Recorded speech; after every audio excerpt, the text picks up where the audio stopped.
ఏంటి నువ్వు అంటున్నావు? నా పేరు ఆద్య. ఓహో, పేరు పెట్టే పిలవాలా? అవును, పేరు పెట్టే పిలవాలి. ప్రతిదానికంటూ పేరు ఉంటుంది కదా. ఇప్పుడు తెలుగు వ్యాకరణంలోని పేర్లను తెలిపే వాటిని ఏమంటారో వివరించబోతున్నా.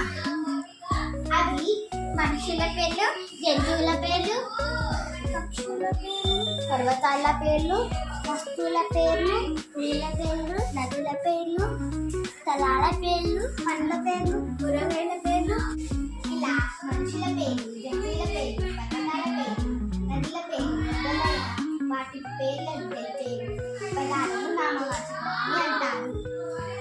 ఆద్య, పేరును తెలిపే వాటి నామవాచకం అన్నాం కదా, మరి పేరు తెలియకపోతే ఏమంటారు? అవును కదా, నేను ఇది ఆలోచించనే లేదే. పద మా ఇద్దరం కలిసి సంహితను అడుగుదాం. సంహిత, పేర్లను తెలిపే వాటిని నామవాచకం అన్నాం కదా, పేర్లను తెలియకపోతే ఏమంటాము?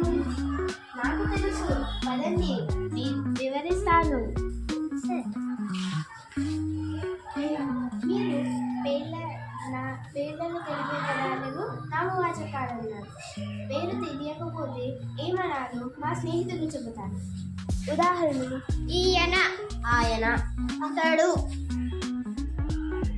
ఇతడు, ఆమె, ఈమె, వీరు, వారు, అవి, ఇవి, అది, ఇది. ఇలా ఆమె, ఈమె, ఇతడు, అతడు, ఆయన, ఈయన. పేరు తెలియకపోతే ఇవి వాడచ్చు. వీటిని సర్వనామాలు అని అంటారు.